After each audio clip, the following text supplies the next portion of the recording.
Okay, so this is the drawer out of a Mersman side table.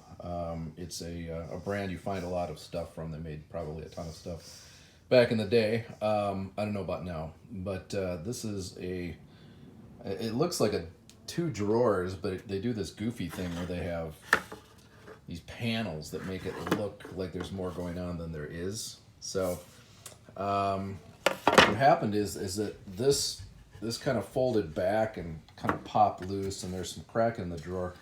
So what I'm thinking I want to do, I want to do the first in a series, or well, it's ongoing research and development about how to make this more modern and a bit cooler, and experimenting with paints, refinishing, other stuff. So, anyways, the panels have got to go. These are just horrible, and so I'm gonna have to sand this glue down and a bunch of other stuff.